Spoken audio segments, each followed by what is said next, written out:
Welcome to the Madison Miller Podcast. Today is Thursday, July 9th, 2020. Today I'm going to talk about the NHL releasing its tentative schedule. Then I'll discuss the big decision made by the Ivy League and how it could possibly affect the FBS in both college football and even in college basketball.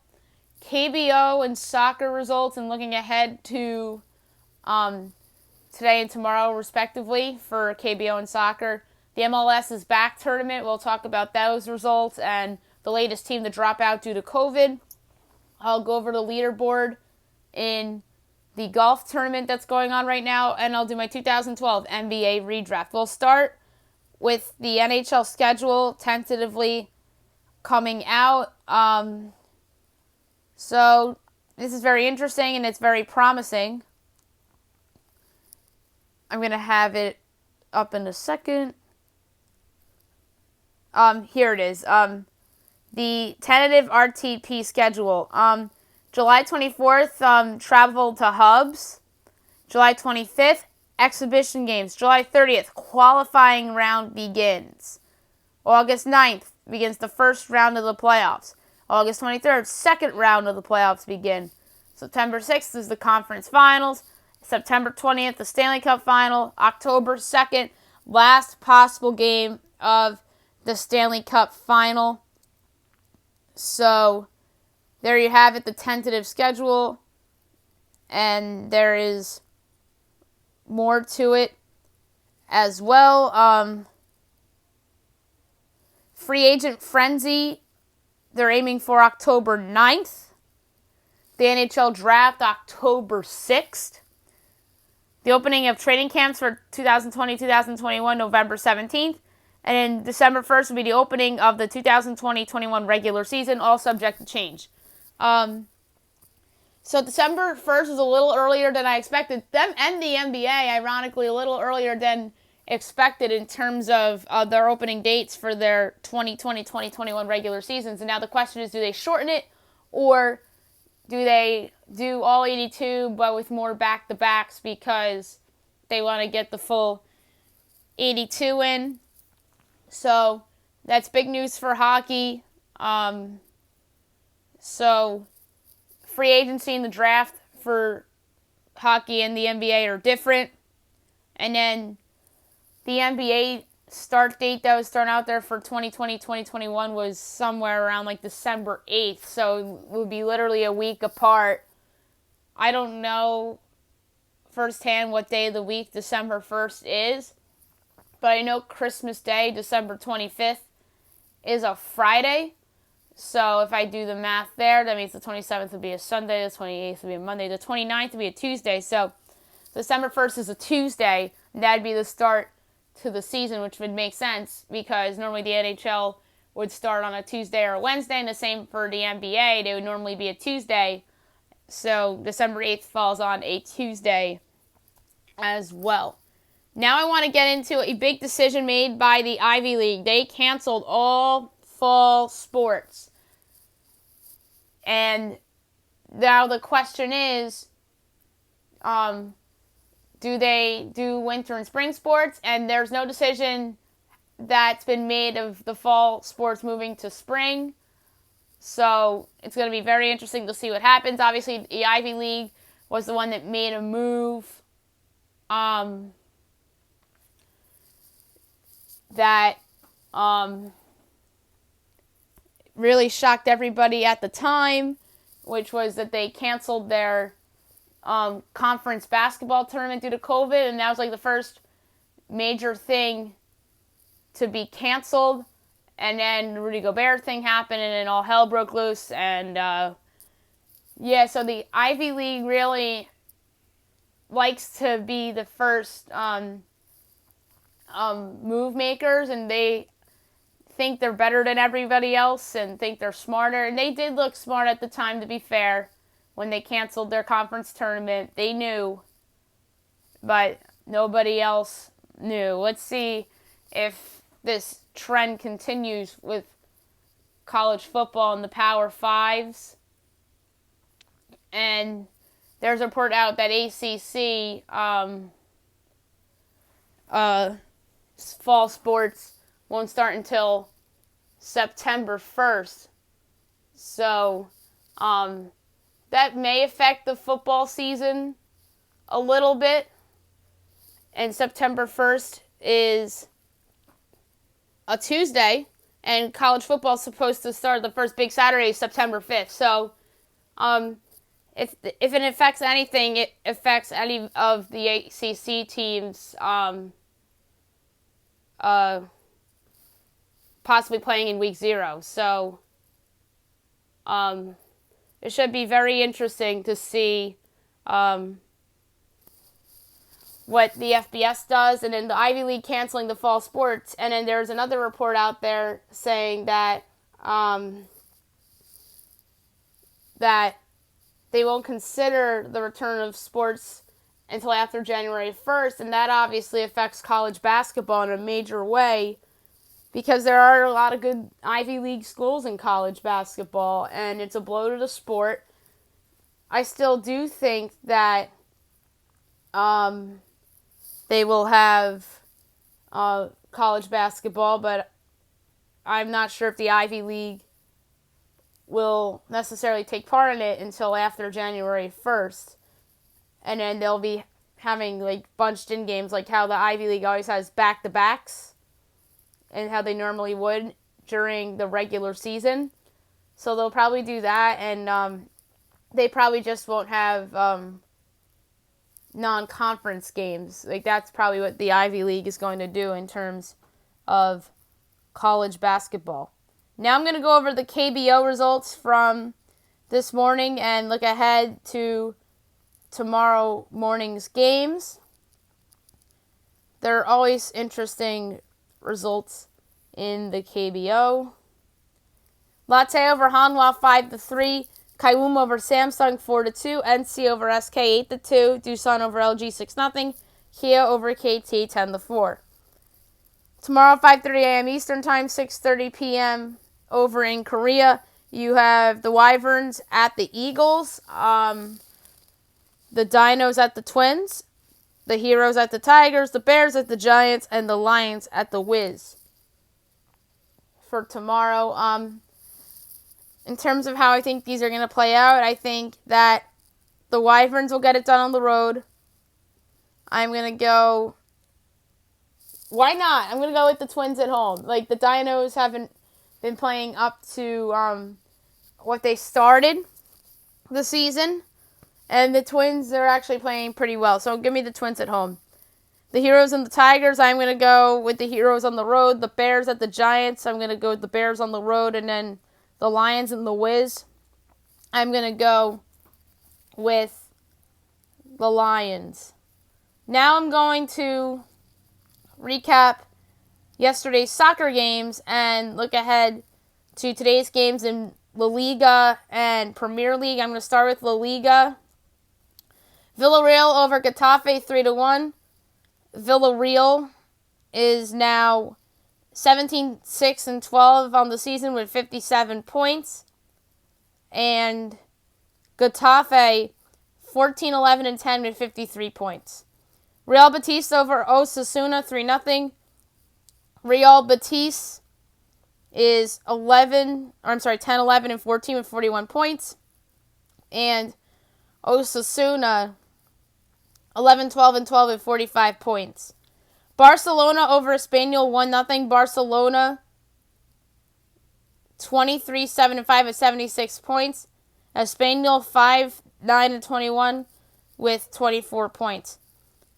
3 matches today, 1:30 p.m. Eastern Time. You have Mallorca and Levante.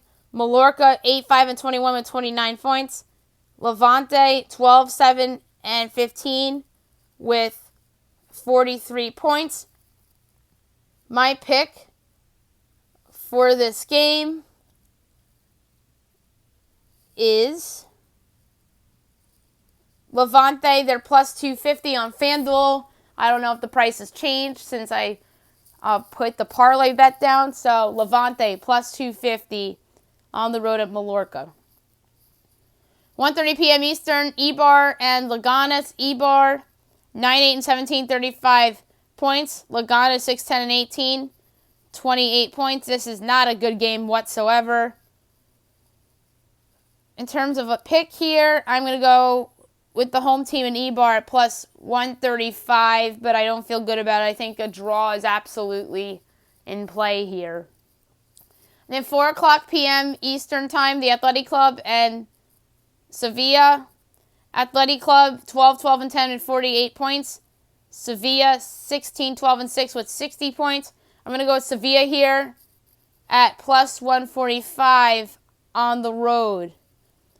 And now we'll do the Premier League, which had some interesting results yesterday. Burnley over West Ham 1-0. Burnley 14-7-13 with 49 points. West Ham 8-7-19, 31 points. Manchester City over Newcastle 5-0. Man City 22-3-9, 69 points.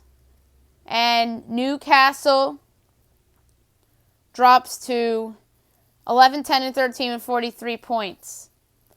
Sheffield United over Wolves 1-0. Sheffield United 13-12-9, 51 points. Wolves 13-13-8, 52 points. Liverpool over Brighton 3-1. Liverpool 32-2, 92 points. And Brighton 8-12-14 with 36 points. 3 matches today, 1 o'clock p.m. Eastern Time. Everton and Southampton. Everton 12-8-13, 44 points. Southampton 13-4-16 with 43 points. Tough call, but I'm going to go with the draw at plus 240. I think these two teams are very even. So give me the draw between Everton and Southampton. Also, 1 o'clock p.m. Eastern Time, you have Bournemouth and Tottenham. Bournemouth 7-6-20 with 27 points. Tottenham 13-9-11 with 48 points. I'm going to go with Tottenham here on the road at minus 145. 3:15 this afternoon Eastern Time. Aston Villa and Manchester United. Aston Villa 7-6-20, 27 points. Man United 15-10-8, 55 points. Man United is the easy choice here. They are minus 320. So, in the draw, or in the parlay, you have the draw between Everton and Southampton at plus 240. Tottenham minus 145. Manchester United minus 320. E-Bar plus 135. Levante plus 250. Sevilla plus 145. And it's a shade over 150 to 1. So, I think that is a cute little parlay there to go with. But, obviously, I don't really expect it to all come together because crazy things happen in soccer. Now I'm going to talk about the MLS is back tournament. I am going to recap the game from last night and from this morning and look ahead to tonight's game. So the first game, Orlando over Miami, 2-1. Miami came from behind to win. Orlando came from behind to win. So now Orlando City has 3 points, and Inter Miami has 0 points. So it was 0-0 at the break, and the first goal of the game was scored by Juan Agudelo for Inter Miami to give them a 1-0 lead. It was their first goal in franchise history because obviously they're the new team. And then Orlando City comes from behind. The game-tying goal was scored by Chris Mueller in the 70th minute.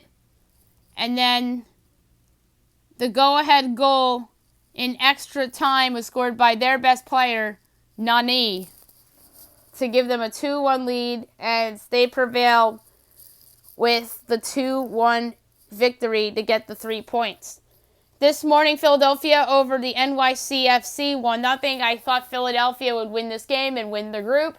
They're off to a good start. Philadelphia has 3 points, and then the FC of NYC has 0.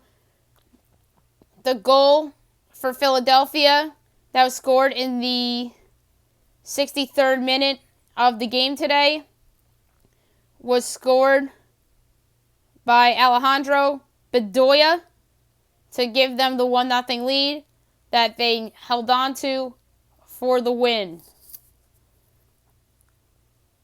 One game tonight, the Montreal Impact against New England. Should be a fun game between these two teams. I think that New England's going to get the victory. I think they're better. I think that they will advance from this group. So give me New England here to get off to a good start and to get the win. And then tomorrow night, there's only one game at 9 o'clock p.m., so we don't have to pick a game for the morning, which I forgot to do on the show yesterday. I forgot to pick the NYCFC Philly game, but 1-1 so far in terms of straight-up picks for the tournament. Obviously, with I picked Miami, they lost, and then I picked Philadelphia for this morning's game, and they won. And in tonight's game, I'm going to go with New England over the Montreal Impact. And quickly, Nashville has dropped out of the tournament with 9 positive COVID cases. Nashville was not supposed to be a major player in this tournament. They're an expansion team. I picked them to finish last in Group A. And now, obviously, they are out of the tournament. The Chicago Fire moved from Group A to Group B. I don't think that will affect how I think this will play out. I still think that Philadelphia and NYCFC will be the top 2 in Group A, and I think Group B's top 2 will be Seattle and San Jose, and then I think Vancouver will come in 3rd, and then the Fire will come in 4th. And then the Group A order, I think, will end up being NYCFC, Philadelphia, Miami, Orlando. But the last 2, obviously, not so sure because, obviously, Miami came out on top. So, obviously, I sort of have to change my picks a little bit because the groups are different now. So, I'm going to go over my picks again. There's supposed to be 16 in the knockout stage. So, Philadelphia NYCFC from Group A, Seattle and San Jose Group B, Toronto, New England in Group C, Colorado and Sporting KC Group D, the Red Bulls and Atlanta Group E, and then the 2 LA teams in Group F. So 6 times 2 is 12. And then I need 4 more teams left, and the 4 other teams I chose were Miami, Salt Lake, so that's 2. I guess I'll go with Montreal, and then I'm trying to think of who else I went with for the wild card teams. So initially there were 3 wild card teams, and I had as my wild cards Montreal, Salt Lake, and I think I said Columbus, but I'm not sure. But I'm going to go with Orlando. And I'm going to go with,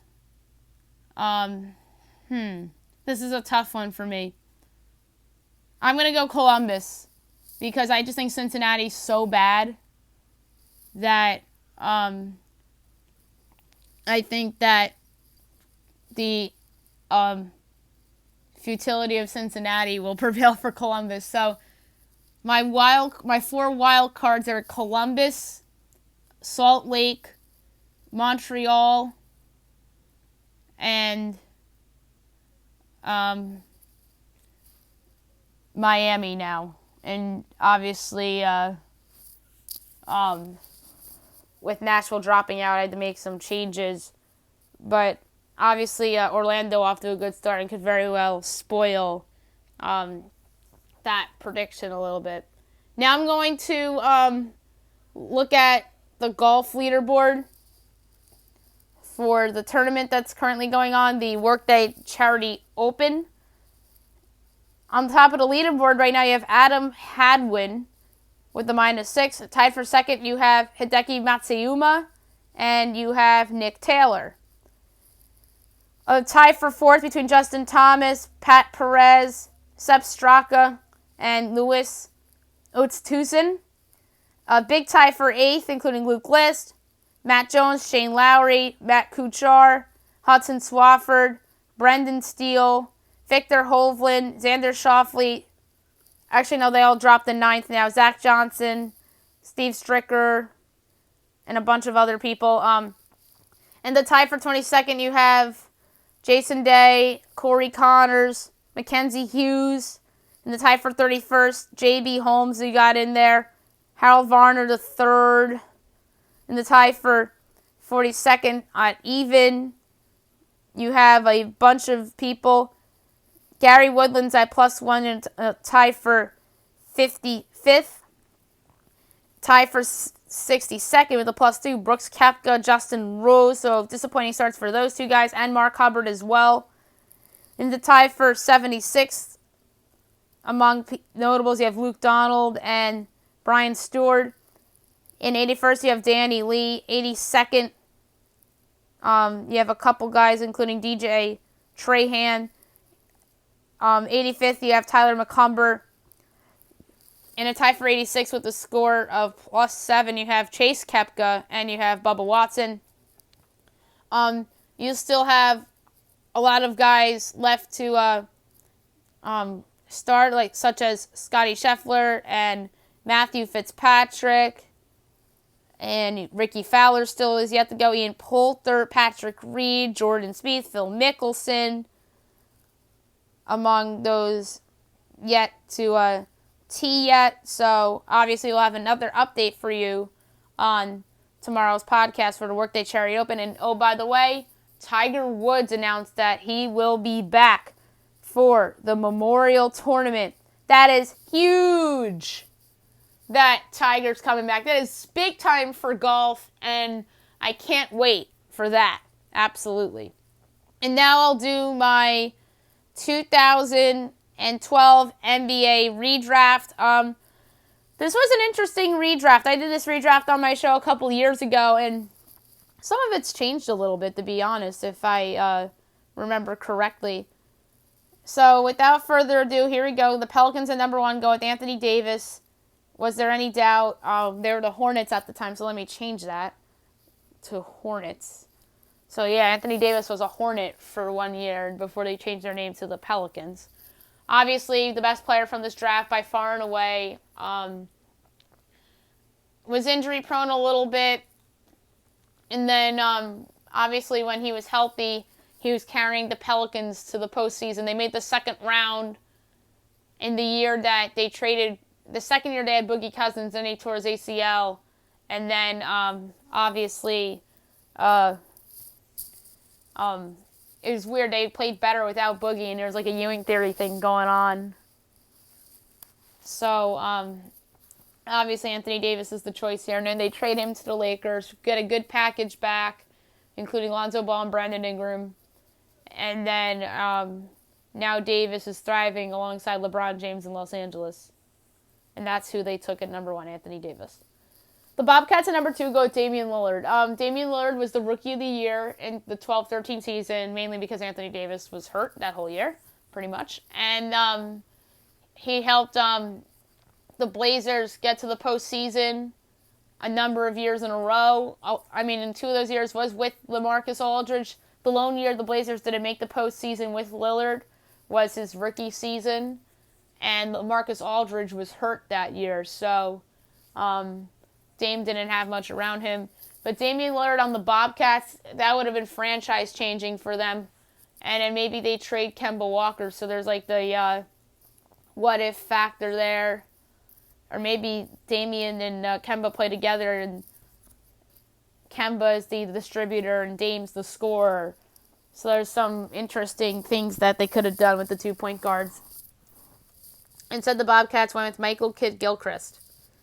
The Wizards at number 3 go with Bradley Beal, so no do over here as the Wizards get their guy in Bradley Beal. Bradley Beal is awesome, and when he's healthy, he is a lethal scorer, and he is a good rebounder for his position. He's not a bad passer either, and he isn't a disaster defensively either. He is a franchise player, in my opinion. And had he not opted out of the restart, then I think the Wizards would have had an outside chance to make the postseason because Beal is that kind of a talent, and it's also a big loss that Davis Bertans isn't playing for them either. But yeah, Bradley Beal, great player, and I think he's somebody in a year from now that's probably going to be on another team because the Wizards really don't have other young building blocks to go help with Beal, and I know they tried a bunch of times to build a contender around Beal and John Wall, but it really hasn't worked out. And the Wizards, as I mentioned, took Beal. The Cavaliers at number 4 go with Draymond Green. Draymond Green was the steal of this draft, obviously. Draymond Green isn't the same player as he was 4 years ago, but when he's healthy, he's still a darn good NBA player, and if the Cavaliers took him, maybe they don't do the Kevin Love trade. Imagine Draymond, Kyrie, and LeBron.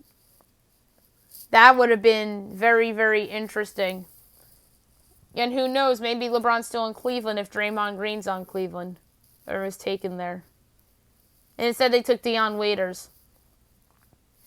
The Kings, number 5, go with Chris Middleton. Chris Middleton's a very, very good player. He made his first All-Star team this past season. He's really emerged as a second option for Giannis Antetokounmpo. There's a lot of people that think he's overrated because he is quote-unquote a product of Giannis or isn't all that great. He wasn't that good in the playoffs. There's all these excuses for Chris Middleton by fans. But he's a good player, good two-way player, capable of getting hot and single-handedly carrying a team to a win when Giannis isn't on the floor. But yeah, I think that he's underrated, if anything, and the Bucks had to re-sign him, which they did. And him on Sacramento would have been interesting. Him and Boogie Cousins as their foundation, but would have been absolutely something. And instead, Sacramento went with Thomas Robinson. The Blazers at number 6 go with Andre Drummond. With Damian Lillard off the board, they go with Andre Drummond. Drummond is somebody that is a great rebounder, is terrible from the free throw line, a good player in the post, and there's things that he lacks as a player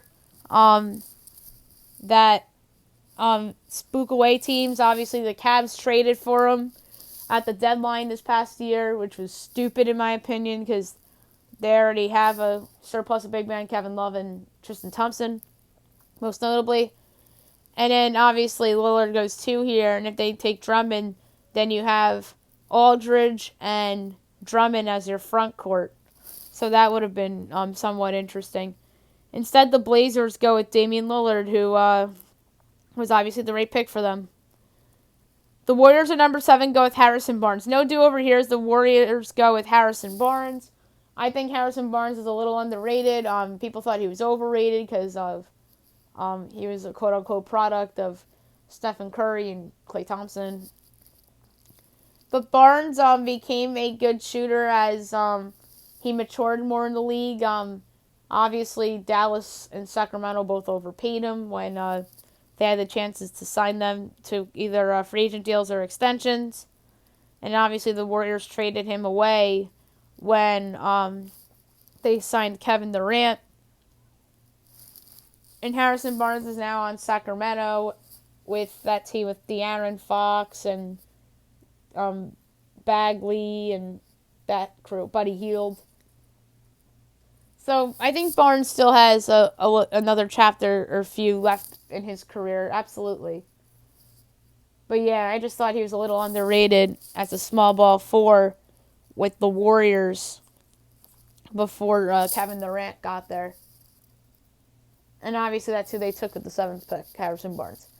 The Raptors at number 8 go with Evan Fournier. Evan Fournier, I think, is very underrated. He was a little bit of a late bloomer. He was somebody that Orlando got in the trade that sent, believe it or not, Aaron Aflalo to Denver. Not in the big Dwight Howard deal. That's where everybody thought they got him. But no, he came over in the trade that sent Aaron Aflalo to Denver as Denver was trying to make a win-now roster.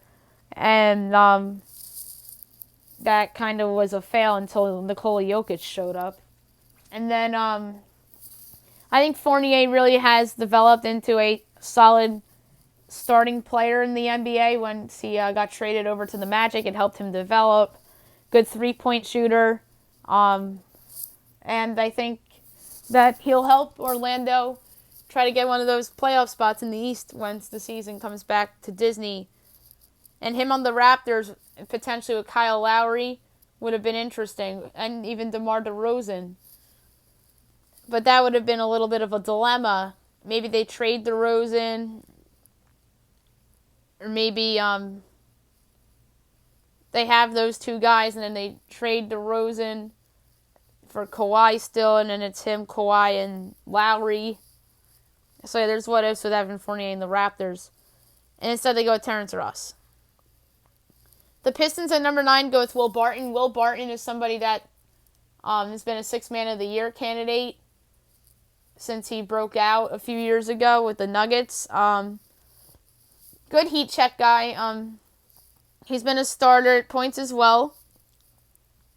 And him on Detroit would have been interesting, but it's just unfortunate that it probably at the time would have been him, Greg Monroe, and I'm trying to think of who else was there at the time. Who was their point guard? Did they have Calderon at that point, or did they still have Chauncey? I really don't remember. But yeah, I don't know if Will Barton is still the Will Barton we know him to be today if he was on Detroit. And instead, they go with Andre Drummond, who we talked about earlier. The Pelicans at number 10 go with Terrence Ross. So, Terrence Ross is off the board. He's Orlando's 6th man.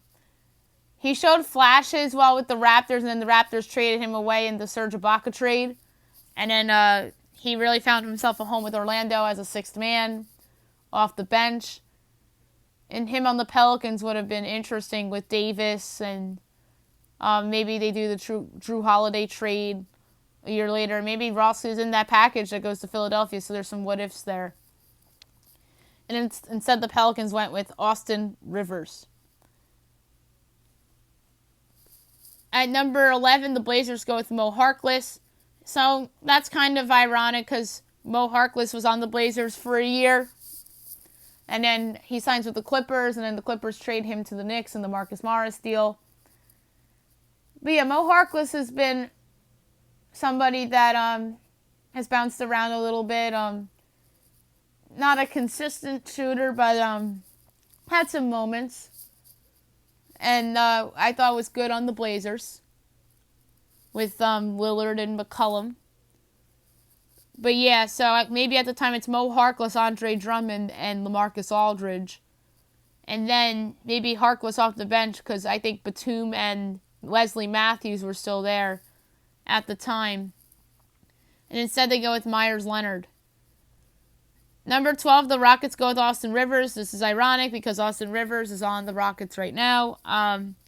Good player. A little better, I think, than given credit for. He was a high draft pick and then really wasn't living up to the last name because of his father. And then, obviously, Rivers, good fit in Houston, good heat check guy off the bench. Obviously, there was that moment this season, if I'm not mistaken, between the Clippers and the Rockets, and Austin Rivers was walking around doing the T sign, like the technical, towards his father, so it's kind of ironic. But yeah, Austin Rivers, drafted by the Rockets in this redraft. Maybe he's dealt to Oklahoma City in the James Harden trade, and maybe he's a heat check guy off the bench for the Thunder and Durant and Westbrook. So that's a what if. Instead, they go with Jeremy Lamb, who was included in that trade. The Suns at 13 go with Jay Crowder. Jay Crowder is interesting. Jay Crowder is somebody that came into his own about 4 or 5 years ago at the Celtics. He's bounced around a little bit in trades and whatnot. I think he'll help Miami in the restart. I really do, as somebody that can come off the bench and hit three-pointers. Jay Crowder ended up in Boston in a trade. I think it was the Rajon Rondo trade, because he was on Dallas, and then he goes to Boston, and then Boston develops him into this solid 3-and-D guy. So that's a little interesting. And then instead, the Suns go with Kendall Marshall, who, let's face it, was a bust, and will always be remembered for being on that Lakers team that Mike D'Antoni coached in 2013-14. But yeah, Jay Crowder on Phoenix at the time would have been interesting. Maybe he's on that team with Goran Dragic and Eric Bledsoe, and that team that overachieved with Jeff Hornacek as the coach. Maybe he's on that team, and maybe they're a little better. And number 14, the Bucks go with Kent Bazemore. Kent Bazemore, somebody that developed into a solid player when he was on the Atlanta Hawks as a solid 3-and-D guy. And then he's tailed off a little bit. Teams overpaid him. He's been thrown in trades. And Bazemore is somebody that has played in some big games. Like I said, bounced around a lot in the league. He was undrafted. Right now on Sacramento, so he'll be taking part in the Orlando thing. He was on Golden State. Then he was on the Lakers. And I remember him a lot on the Hawks for a couple of years. And then they traded him to Portland. And now he's on Sacramento because they threw him in that Trevor Ariza trade. So yeah, Kent Bazemore. And him on the Bucks would have been interesting as a bench guy. Yeah, it would have been him, Giannis, Middleton, obviously Bazemore off the bench as like a third guard that can defend and shoot the 3-ball. And instead the Bucks go with John Henson. The Philadelphia 76ers at 15 go with Thomas Satoransky. Satoransky is somebody that really made a name for himself with the Wizards a few years ago, backing up for John Wall. Then the Bulls overpaid him in free agency, and hey, he wasn't bad for the Bulls this past year.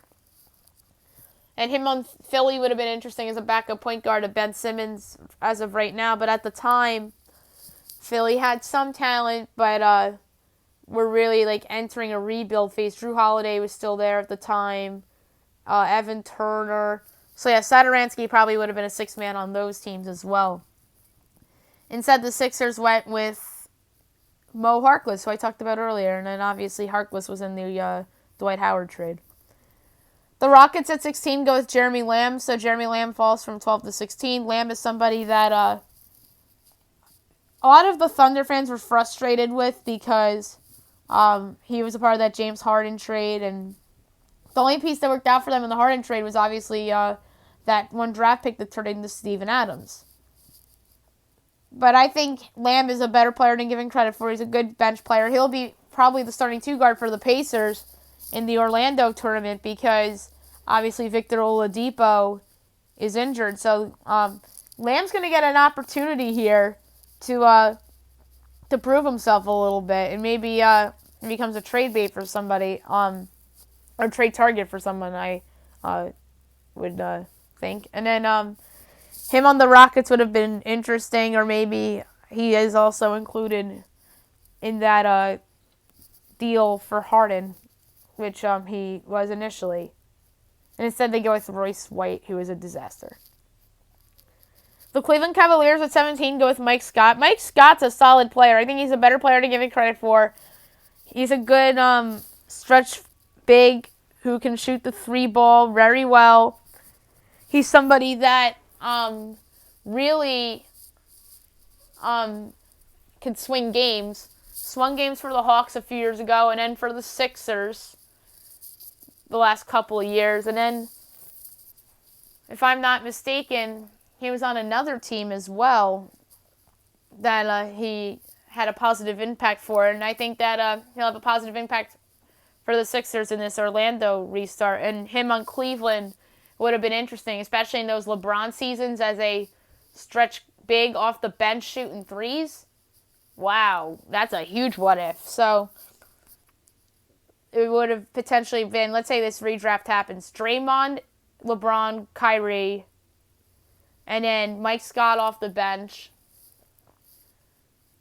Maybe you still have Tristan Thompson as your starting center. Maybe you still do the Kevin Love trade. Or no, I'm sorry, you don't do the Kevin Love trade because you have Draymond there. So the only spot that you're really conceivably missing would be your two guard. Maybe they do that J.R. Smith deal with the Knicks still, and then that would have been a very interesting starting five. Draymond in the Kevin Love spot. Or they do small ball, and then Scott somebody that comes off the bench. So yeah, there's a lot of what ifs with the Cavaliers while doing this redraft. And instead the Cavaliers took Tyler Zeller. The Rockets at 18 go with John Henson. John Henson falls from 14 to 18. John Henson is somebody that is still in the league, surprisingly. He's on the Pistons, if I'm not mistaken. He was a long-time Milwaukee Buck, and then they traded him to Detroit. I believe that was in the trade that sent, I believe it was the George Hill trade that he was in, and it was a three-teamer with Indiana. So let's see. Oh, he was traded to the Cavaliers with Matthew Dellavedova for a couple picks. It was a three-team deal. Yeah, it was the George Hill deal. And then the Bucks got George Hill, Jason Smith, and the 2021 second-round pick, and the Wizards got Sam Decker. And then this year at the deadline, Henson went from Cleveland to Detroit with Brandon Knight and a 2023 pick for Andre Drummond. So John Henson's still in the league. Solid big man, whether it's in a starting role or off the bench. Better off the bench at this point in his career. And then him on Houston, he's probably in that Harden trade. Or maybe they use him for 1 year and then they trade him elsewhere and sign Dwight Howard or use him as a backup big. So there's what ifs with that pick, and maybe they don't sign Omer Asik. So yeah, a lot of crazy what ifs with the Rockets in this redraft. And instead the Rockets go with Terrence Jones. The Magic at 19 go with Dion Waiters. So Dion Waiters falls from 4 to 19. Dion Waiters, I think, has a little bit of a bad reputation. But he's a classic heat check guy off the bench. It was the issue is that the Cavaliers overdrafted him. That's the problem. And if I'm not mistaken, he's on the Lakers roster. Maybe he's going to be in that Orlando restart. And that would be a cute little heat check guy off the bench. So, little what if for the Magic. Maybe he's a heat check guy for this current Orlando team off the bench. But I don't know if he would have been all that great in Orlando post Dwight Howard. Because that's what this redraft is kind of about, like, at the time, because we're doing 2012. So instead, the Magic went with Andrew Nicholson. The Nuggets at number 20 go with Myers Leonard. So Myers Leonard falls from 11 to 20. Leonard probably on this Nuggets team, backup center off the bench, or maybe in a starting role because maybe he's still there after they trade JaVale McGee and Costa Koufis. So there's like a what if there with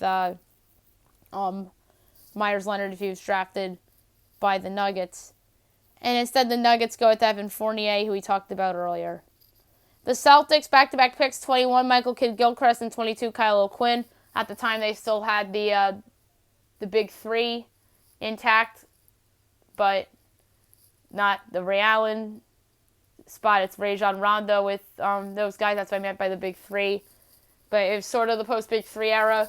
But Ray Allen hadn't left for Miami yet. Kid Gilchrist, probably a bench player. Kyle O'Quinn, also probably a bench player as well for the Celtics. Kid Gilchrist is still on the Hornets, amazingly enough. Kyle O'Quinn bounced around the league. He was on the Knicks. He was on Indiana. He, I think, is on Philly right now, if I'm not mistaken. And instead of those picks, the Celtics went with Jared Sullinger and Fab Melo. The Hawks at 23 go with JaMychal Green. JaMychal Green's interesting. He's come into his own over his last couple of years with Memphis and now with the Clippers. Him on the Hawks would have probably been a bench player. He would have been around there for their magical 60-win season as well. And he would have almost definitely been a bench guy because at the time they had Horford and Paul Millsap. And instead the Hawks go with John Jenkins. Next up is the Mavericks at 24 to go with Tyler Zeller. So Zeller drops to 24. Zeller is somebody that really hadn't lived up to the expectations, bounced around the league. I don't think he's in the NBA right now, amazingly enough. And if I'm not mistaken, I think he was at the Mavericks at one point. So yeah, he probably would have been a bench guy for the Mavs. And maybe even a starter at one point when they had a gaping hole at center. He'd be starting alongside Dirk Nowitzki. Instead, the Mavs go with Jared Cunningham. The Grizzlies at 25 go with Jared Sullinger, so Sullinger drops a couple spots. Sullinger had some impacts. He was starting with the Celtics at one point, and now he's no longer in the league. Maybe he would have been a big off the bench for Memphis, because at the time they had Gasol and Zach Randolph, and instead they go with Tony Wroten. 26, the Pacers go with Terrence Jones. Terrence Jones drops from 18 to 26. Terrence Jones had some moments in the league, and he just flamed out. It was just crazy with him. And the Rockets were very high on him being pretty much a stretch four, kind of like Robert Covington is. And him on Indiana with Paul George and that team, he probably would have been a bench guy for Indiana. And instead, Indy goes with Miles Plumlee, which wasn't a disastrous pick. And Miles Plumlee goes 27 in this redraft to the Sixers. Maybe Miles Plumlee sticks around for the trust the process tank, so maybe he would have started for the Sixers in those first couple of Brett Brown seasons. And Miles Plumlee is somebody else that's bounced around the league quite a bit. And instead they go with Arnett Moultrie. The Thunder at 28 go with Festus Ezeli. Festus Ezeli is somebody that had moments in the league, especially for the Warriors. Those first couple of seasons. If I'm not mistaken, he was on the championship team in the 2014-15 season. Spot starter, occasionally, and normally would come off the bench. And him on Oklahoma City would have been a good big guy to have off the bench. Instead, they go with Perry Jones III. The Bulls at 29 go with Andrew Nicholson. Andrew Nicholson drops a couple spots. Nicholson was somebody that Orlando was high on and really didn't pan out. Maybe he would have been a bench guy for the Chicago Bulls. And instead they go with Marcus Teague. And the Warriors at 30 with Festus Ezeli off the board. They go with Quincy Acey. This was actually the Spurs pick that they traded the Golden State. So let me change that to Warriors. So Quincy Acey probably somebody that would have come off the bench for the Warriors as a big guy again, maybe a double-double in a starting role.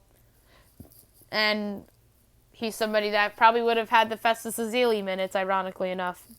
And there you have it, the 2012 NBA redraft. And that's it for the show today. Tomorrow I'll be back. I'll be doing the 2012 NHL redraft. I will be recapping KBO games for tomorrow morning, look ahead to the weekend. I'll be doing soccer recaps from tonight, look ahead to tomorrow and the weekend. And obviously today's games in the Liga and Premier League as well. NASCAR picks for you tomorrow. And today I'm going to have on my buddies from What's Brewin', Dan Wheeler, and the host of the show, George Brew, on the show, as we'll analyze the unforgettable region and the excitement region of Madison's Bracket of Glory. Hope you guys have a great day, everyone.